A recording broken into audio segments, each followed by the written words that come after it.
लिहाज से रशिया हमारे न सिर्फ हमारे इलाके की बल्कि दुनिया की एक ताकत है। और जैसे कि आपने ये भी कहा कि अफगानिस्तान के जाने के बाद अमेरिका से तो उसकी जो अहमियत है रीजनल पावर जो है वो बहुत ज्यादा बढ़ गई है। तो इस अगर तनाजुर में आप देखें तो यकीनी बात है कि जो सरे फहरिस्त मामला मेरा ख्याल से जो रहेगा डिप्लोमेसी के अंदर दो तरफा मामला को निकाल के, तो वो यही रहेगा कि अफगानिस्तान के अंदर जो कुछ हो रहा है, जिस किस्म का इंसानी अलमिया जन्म ले रहा है, और पाकिस्तान जिस तरह के शद्दुमत से अपीलें भी कर रहा है, खुद तालिबान भी अपीलें कर रहे हैं, तो वो ये है कि ये कहेंगे कि अफगानिस्तान जो है वो रीजनल मामला के अंदर सरे फहरिस्त रहेगा। दूसरी बात है कि पाकिस्तान इतने दिन बाद वो गए हैं, तो बहुत इंपॉर्टेंट बात यह है कि रशिया और पाकिस्तान के बायलैटरल रिलेशंस किस नहज के ऊपर जा रहे हैं। ये नहीं है कि पाकिस्तान के बायलैटरल रिलेशंस जो हैं वो ओवर द ईयर जो हैं वो नीचे की तरफ नहीं गए। हुआ ये कि हमने उस कॉन्टेस्ट में अगर आप देखें तो एक जमाने में डेफिनेटली हम दूसरे कैंप में थे, लेकिन बाद में पाकिस्तान ने करेक्शन अपनी करता चला गया। बिल्कुल। और उसके अच्छा, कैंप का चूंकि जिक्र मैं इस पे आना चाह रहा था, मिर्जा साहब आपने जिक्र किया, एक तरफ हम चीन के साथ खड़े हैं, दूसरी तरफ हम रशिया का ये दौरा, इन दोनों ताकतों को हम बैलेंस कैसे करेंगे और इस खित्ते में दोनों का बड़ा असर रसूख है। देखिए, बात असल में ये है कि चीन और रूस जो है इस वक्त तकरीबन एक पेज पे अगर आप ना कहें तो चीन और रूस के मौकफ में कोई बहुत ज्यादा फर्क नहीं है रीजन के पॉइंट ऑफ व्यू से। जी जी, मैं दो खास तौर पे आपको इशारे करूंगा। पहली बात तो ये है कि अफगानिस्तान के मामले में चीन का भी वही मौकफ है जो कि रूस का मौकफ है। मतलब वो देखें, उनका मौकफ यही है कि वहां पर एक इंक्लूसिव गवर्नमेंट होनी चाहिए जी, और खास तौर पे वो जो डिफरेंट सेगमेंट्स हैं सोसाइटी के वो शामिल किए जाए, और उसके बाद वो हुकूमत बने, और उसके बाद ये उनका ये भी कहना है कि अफगानियों को मतलब ये कि सपोर्ट भी किया जाए। ठीक है ना, ये एक इंटरनेशनल बात। तो इस मामले में दोनों, लेकिन असल चीज जिसके अंदर इस वक्त जो कॉन्टेस्ट है वो यानी वो ये है कि यूक्रेन का जो मसला पैदा हुआ है ना, जी जी, यूक्रेन के मसले के ऊपर अभी आपने देखा था विंटर ओलंपिक जब हुए थे जी जी, तो उसमें जो 2 रोजा दौरा सिर्फ जिसका हुआ था वो रशिया के ये सदर थे। उन्होंने वहां जाकर उनके सदर शी जिनपिंग से मुलाकात की थी, और उसके बाद जो बयान आया था उसमें उन्होंने ये कहा था कि नेटो फोर्सेस को एक्सपेंड नहीं करना चाहिए एशिया की साइड में। ठीक है। अच्छा, इसमें एक चीज मिर्जा साहब, एक चीज और ऐड करूंगा, चूंकि इसी दौरान एक जो बड़ी डेवलपमेंट थी है और डेवलपमेंट है यूक्रेन को लेकर, तुर्की, चूंकि पाकिस्तान तुर्की के लिहाज से के हवाले से बड़ा जरा एक सॉफ्ट कॉर्नर है, 2023 से बड़ा इंपॉर्टेंट है तुर्की के लिए, आपको भी पता है, वो एक अलग डिबेट होगी, लेकिन मैं सिर्फ हिंस ये देना कि यूक्रेन के हवाले से तुर्की मुखालफत कर रहा है और हम तुर्की को नाराज भी नहीं कर सकते, तो इस पूरे इन चीजों का इम्पैक्ट पाकिस्तान पे कैसे पड़ेगा? देखिए, तुर्की तो करेगा, इसी के तुर्की तो नेटो का हिस्सा है जी। हमें ये अंडरस्टैंड करना चाहिए कि तुर्की हमारा दोस्त है लेकिन वो नेटो का हिस्सा है। तो हमें ये तो, तुर्की तो अफगानिस्तान में भी था, वहां पे हम तालिबान को सपोर्ट करते थे, लेकिन तुर्की जो था वो तो नेटो का हिस्सा था और उसने अपने फोर्सेज भी वहां पे स्टेशन किए हुए थे। हमें अपने दोस्तों की बातों को अंडरस्टैंड करना चाहिए जो हमारे साथ अच्छे बुरे वक्त में खड़े होते हैं। हमें साइड लेने की कोशिश नहीं करना चाहिए। यूक्रेन का मामला नेटो का मामला है, तुर्की को डेफिनेटली वही स्टैंड लेना पड़ेगा जो कि वेस्ट ने स्टैंड लिया हुआ है। ठीक है ना। तो और पाकिस्तान को, मेरा अपना ख्याल ये है कि पाकिस्तान को यूक्रेन के मामले में साइड नहीं लेनी चाहिए। ये कोई सब जंग का मामला नहीं है। This is a contest between Russia and the European power and America. ठीक है, उसमें बहुत बड़ी वजह देखिए, रशिया जो है तो दुनिया का सबसे बड़ा यानी सऊदी अरेबिया के बाद तेल का सप्लायर है जी, गैस का सबसे बड़ा सप्लायर, और मेजर जो उनके वो है रेसिपिएंट्स जो है वो यूरोपियन कंट्रीज है। ठीक, सही। वो तीसरी बात यह है जो पाकिस्तान में बताई नहीं जाती, वो ये है कि रूस दुनिया का सबसे बड़ा वीट का एक्सपोर्टर है इस वक्त, और यूक्रेन जो है नंबर 4 एक्सपोर्टर है। ठीक है। और जो पिछले साल पाकिस्तान ने 20 लाख टन जो $1 अरब की जो वीट इम्पोर्ट की थी ना, सही, वो यूक्रेन और रशिया से की थी। ठीक है, मैं इस तरफ आता हूँ। यूक्रेन की पोजीशन बहुत ही डिफरेंट है, रशिया ने जहां पर इंटरवीन किया है वो कोई ऐसा इलाका नहीं है जहां पे कि रशिया अमेरिकन इंटरेस्ट या यूरोपियन इंटरेस्ट होते हों। पहली बात। दूसरी ये कि यूक्रेन बिल्कुल कोई गैस वैस नहीं प्रोड्यूस करता, सारा गैस और ऑयल जो है वो सिर्फ प्रोड्यूस करता है रशिया।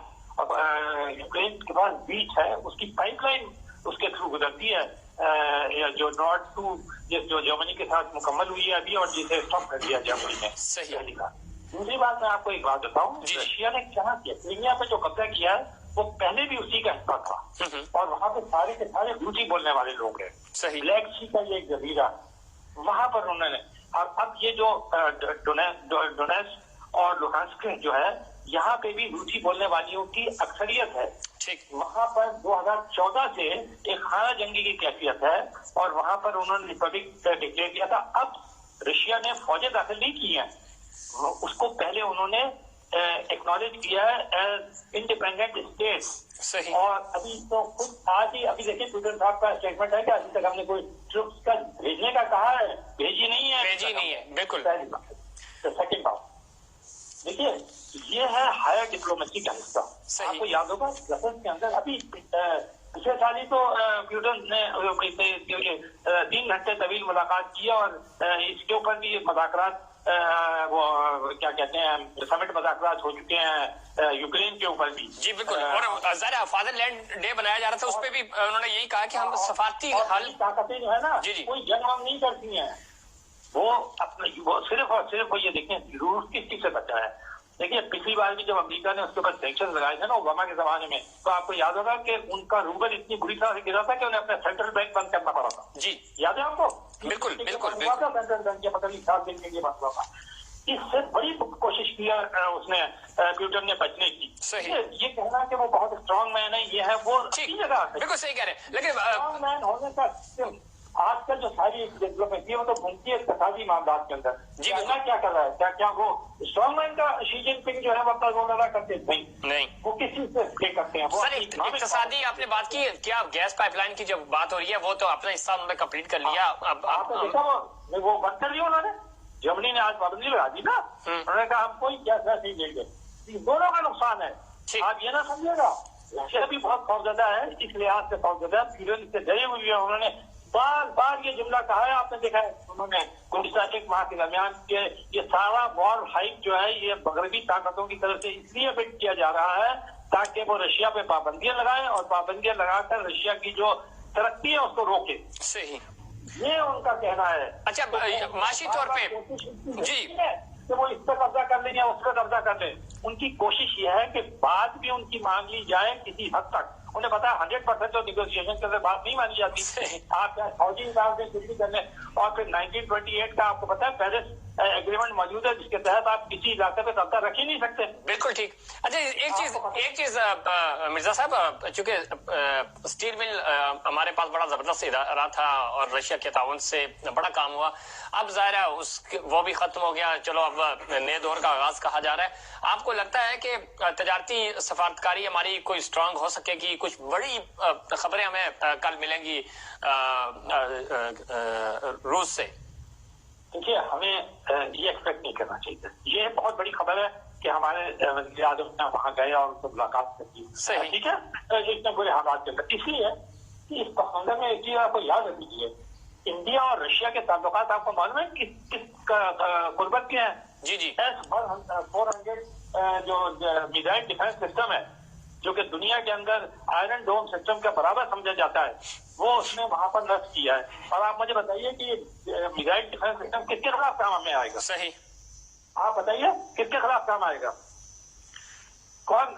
हमें इससे शिकायत नहीं हुई है, हमारे शरीर तहफ़्फ़ुज़ात हैं। जी जी। क्या रशिया अभी प्यूटन पिछले साल ही तो गए थे उनके वहाँ।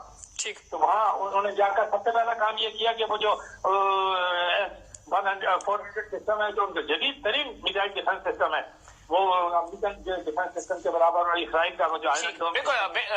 मिर्जा साहब मुझे ब्रेक पे जाना है। करनी चाहिए कि रशिया کہ انڈیا تعلقات اپنے انڈیا سے تعلقات خراب نہیں کرے گا، باوجود اس کے کہ انڈیا نے تعلقات انڈیا سے بہت اچھے کیے ہیں. بالکل ٹھیک ہے مرزا صاحب، اس پہ پہلے بھی میں نے پچھلے پروگرام میں بھی بات کی تھی. ایون چائنا کے تعلقات جو معاشی جو ان کے ایگریمنٹس ہیں وہ انڈیا کے ساتھ بہت اچھے ہیں اور اس پہ وہ کام بھی کر رہے ہیں، حالانکہ کتنی زبردست ان کی جنگ جاری ہے. بہت اچھی بات کہی آپ نے سبیر، آپ نے آنکھیں کھولنے والی بات کہی ہے. آپ دیکھیں انڈیا جو ہے ان کے ساتھ چائنا کے ساتھ برکس بینک کے اندر شامل ہے.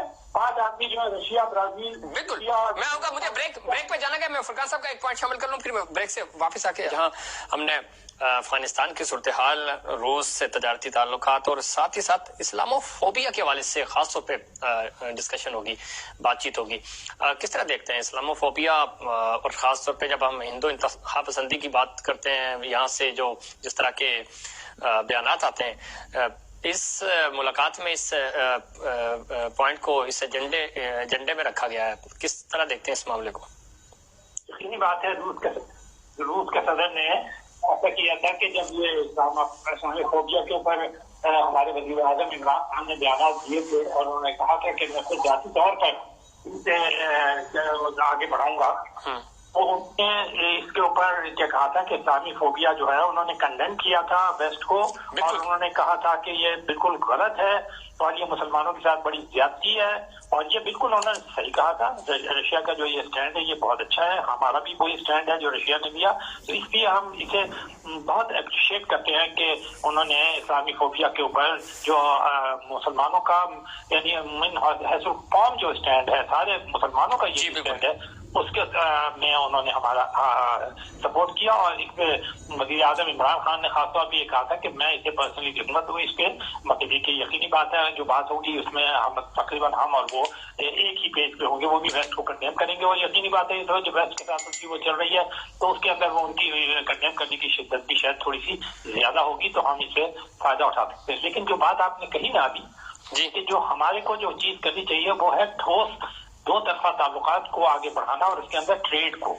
آپ کو یاد، آپ نے دیکھا جب جو انٹرویو کیا ہے انہوں نے وزیر اعظم نے رشین RT ٹیلی ویژن کو، ہے نا، اس کے اندر جو انہوں نے بات کی، انہوں نے کہا پاکستان کسی بلاک کا حصہ نہیں بننا چاہتا. صحیح. تو یہ تو بات انہوں نے جانے سے پہلے واضح کر دی.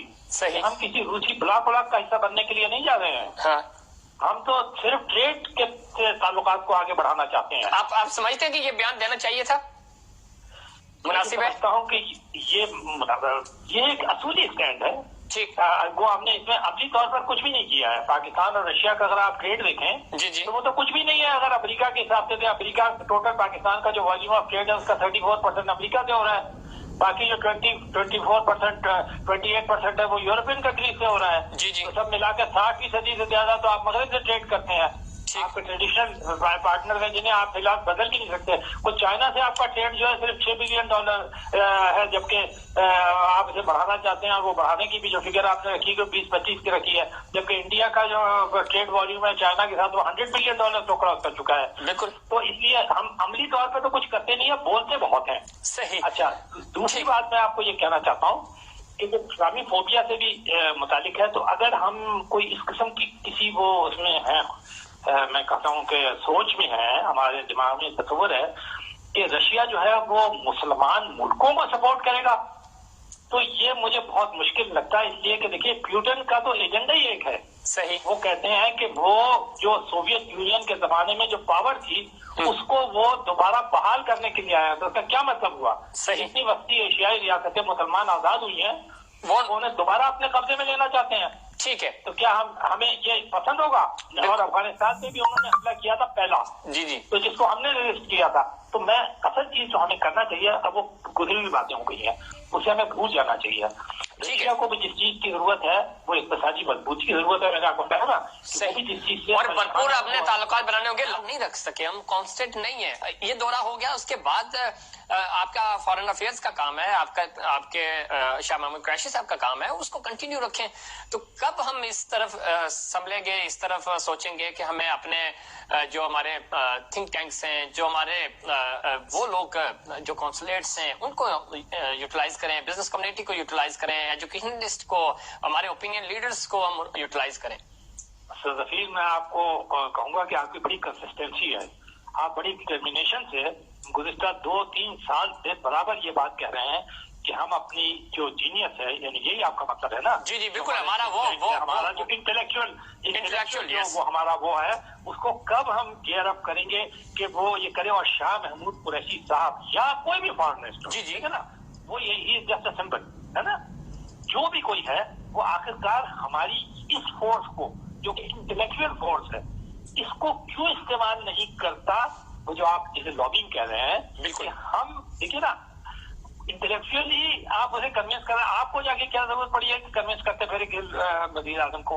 आपका इंटेलेक्चुअल जो कैपेसिटी है वो कन्विंस करेगी, उधर जाकर दुनिया को कन्विंस करेगी कि हम जो है वो राइट पे हैं, हम कश्मीर के मामले में राइट पे हैं, दूसरे मामला में जो मुसलमान है उनके मामला में राइट पे हैं, और हमारी बात सुनी जाए।